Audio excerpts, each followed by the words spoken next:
নমস্কার বন্ধুরা, রেনা সাহা ইউটিউব চ্যানেলে আপনাদের সকলকে জানাই স্বাগত।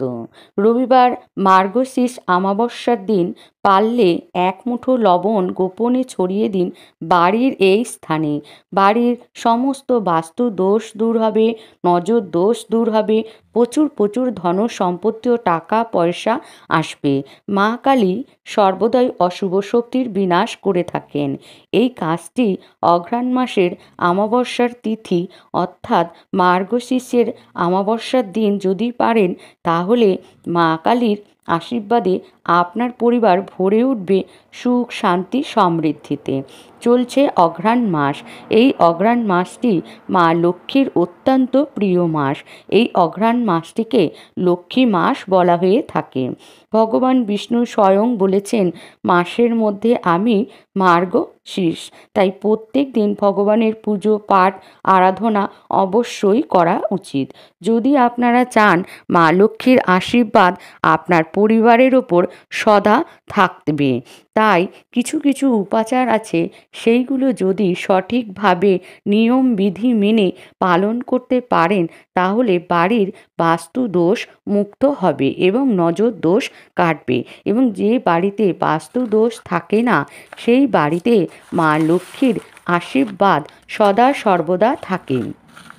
এমনিতেই মা লক্ষ্মীর বিশেষ কৃপা গৃহস্থ বাড়িতে লাভ করা যায়। তাই আপনাদের বাড়ির ঘর দুয়ার ভালোভাবে পরিষ্কার পরিচ্ছন্ন করতে হবে এবং তার সাথে সাথে বাড়িতে গঙ্গার জল ছিটিয়ে দেবেন। কিছু উপাচারের মাধ্যমে আপনার বাড়ির বাস্তু দোষ দূর করতে হবে। এর ফলে মা লক্ষ্মী আপনার বাড়িতে বিরাজ করবেন এবং আমরা প্রত্যেকেই জানি যে বাড়িতে মা লক্ষ্মী বাস করেন। সেই বাড়িতে সুখ শান্তি সমৃদ্ধি থাকে এবং অর্থ সৌভাগ্য সেই ঘরে ভরে থাকে। অশুভ শক্তির বিনাশের জন্য রবিবার মার্গশীর্ষ অমাবস্যার দিন বিশেষ উপাচারটি অবশ্যই করবেন বন্ধুরা। এই উপাচার করতে লাগবে সেটি হচ্ছে সাধারণ নুন বা লবণ, যেটা আপনার আমার প্রত্যেকের বাড়ির রান্নাঘরে থাকে। সেটি দিয়ে আমরা রান্না করি। এই লবণের সামান্য উপাচারের মাধ্যমে আপনারা আমাদের বাড়িকে বাস্তু দোষ মুক্ত করতে পারবেন। চলুন বন্ধুরা, আসা যাক মূল পর্বে। এই বছর মার্গশীর্ষ অমাবস্যা কবে পড়েছে?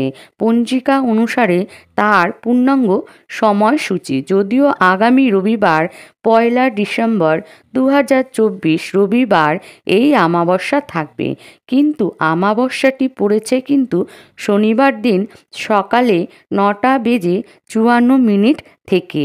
অমাবস্যা থাকবে রবিবার অর্থাৎ 15ই অঘ্রাণ 1431 ইংরেজির 1 ডিসেম্বর সকাল 11:17 পর্যন্ত। এই হিসাবে কিন্তু শনিবারের রাত্রে যেটি হচ্ছে সেটি কিন্তু অমাবস্যার নিশি পালন করতে হবে। অমাবস্যার যে ব্রত উপবাস সেটি আপনারা রবিবার দিনও করতে পারেন। এই উপায়টি আপনারা রবিবার সন্ধেবেলায় করবেন। পরিবারের নেতিবাচক শক্তি দূর করার জন্য বাস্তুশাস্ত্রে নানান উপাচারের কথা বলা হয়েছে। লবণ বা সন্দক লবণের বিভিন্ন নেতিবাচক শক্তির দূর করে পরিবারের সুখ শান্তি বজায় রাখে। পাশাপাশি জীবনে আগত সমস্ত বাধা বিপত্তি দূর করে।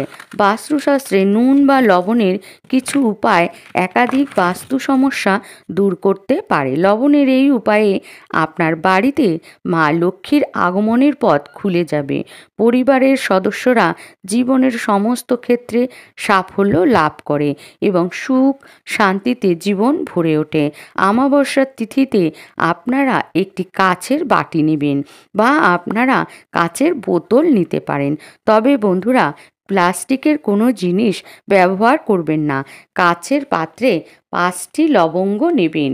নিখুঁত ফুলযুক্ত বোটা সমেত কোনো ভাঙা যেন না হয় সেই দিকে খেয়াল রাখবেন। এবার এর সাথে 1 মুঠো লবণ মিশিয়ে বাড়ির কোণে রেখে দেবেন। এমন জায়গায় রাখবেন যাতে কারো নজর না পড়ে।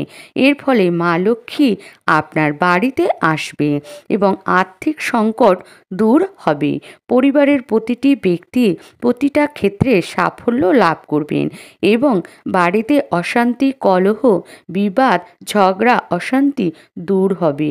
নুন বা লবণের মধ্যে শক্তি আছে নেগেটিভ এনার্জি শোষণ করার মতো।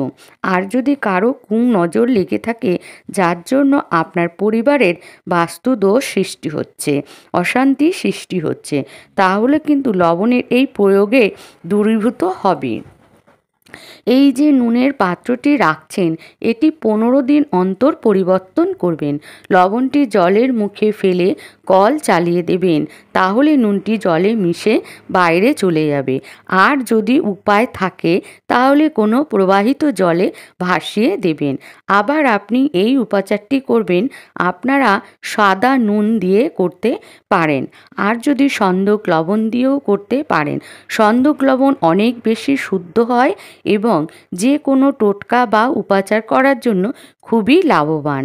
আর তার মানে এই নয় যে আপনারা সাদা লবণ দিয়ে কাজটি করতে পারবেন না, সাদা লবণ দিয়েও কাজটি করতে পারবেন। আপনারা অনেক সময় লবণের বাটি ঘরের কোণে রেখে দিলেন, সেটি দীর্ঘদিন ওইভাবে পড়ে থাকে, তাহলে কিন্তু এই উপাচার থেকে কোনো ফল লাভ করতে পারবেন না। এটি থেকে তখনই ফল পাবেন যখন আপনি নিয়ম বিধি মেনে করবেন। এই দিন সকাল সকাল স্নান করবেন, আর যদি পারেন গঙ্গায় স্নান করবেন। আর যদি না পারেন তাহলে স্নানের জলে 1 চামচ নুন মিশিয়ে স্নান করে নেবেন। এই অমাবস্যা তিথি থেকে টানা 43 দিন 1 চামচ লবণ মিশিয়ে স্নান করলে তাহলে আপনার ওপর কোনো নজর দোষ লাগলে তা চলে যাবে। আর যদি নজর দোষ আগে থেকেই লেগে থাকে তাহলে সেটিও কেটে যাবে, আর আপনার জীবনে উন্নতিতে কোনো বাধা দিতে পারবে না। আর এই দিন বন্ধুরা তারপরে আপনি পরিষ্কার শুদ্ধ বস্ত্র পরিধান করবেন এবং সারা গায়ে গঙ্গার জল ছিটিয়ে নেবেন এবং আপনার বাড়িতেও চারিদিকে গঙ্গার জল ছিটিয়ে দেবেন। নেতিবাচক শক্তি দূর করার জন্য আরও একটি উপায় আছে। আপনি যে জল দিয়ে ঘর মুছবেন সেই জলে 1 চামচ লবণ মিশিয়ে ঘর মুছে শেষে এই জল আপনার বাড়ির বাইরে উঠোনে বা ফেলে দেবেন বা ছিটিয়ে দেবেন। সপ্তাহে কম করে 3 দিন এই কাজটি করুন, শনিবার, মঙ্গলবার, বৃহস্পতিবার। এর ফলে পরিবার থেকে, আপনাদের বাড়ি থেকে সমস্ত রকমের অশুভ প্রভাব কেটে যাবে। সবশেষে লবণের উপায়টি করুন সন্ধেবেলায়। হাতে 1 মুঠো লবণ নেবেন। যে ব্যক্তির ওপর নজর লেগেছে, তার আয় উন্নতিতে বাধা আসছে, কারো কুনজরের প্রভাবে তার ওপর কোনো তুকতাক করেছে, সেই ব্যক্তিকে দাঁড় করিয়ে তার মাথার ওপর দিয়ে অ্যান্টি ক্লকওয়াইজ ঘুরিয়ে নেবেন 7 বার। তারপর এই 1 মুঠো লবণ নিয়ে বাইরে গিয়ে বাড়ির বাইরে ত্রিসীমানার বাইরে ফেলে দেবেন এবং পেছন ফিরে দেখবেন না। এরপরে পরপর 5টি শনি মঙ্গলবার এই উপায়টি করবেন, তাহলে আরও ফল ভালো পাবেন হাতে নাতে। তাই বন্ধুরা আজকের ভিডিওটি আমি এখানেই শেষ করছি। যদি ভালো লাগে তাহলে একটি লাইক করবেন এবং কমেন্টস করবেন এবং শেয়ার করবেন, এবং আমার চ্যানেলটিতে আপনি যদি নতুন হয়ে থাকেন তাহলে অবশ্যই সাবস্ক্রাইব করে দেবেন। আচ্ছা, ভগবানের আশীর্বাদে আপনারা সবাই ভালো আছেন এবং সুস্থ আছেন। জয় মা লক্ষ্মী, জয় মা লক্ষ্মী, জয় মা লক্ষ্মী।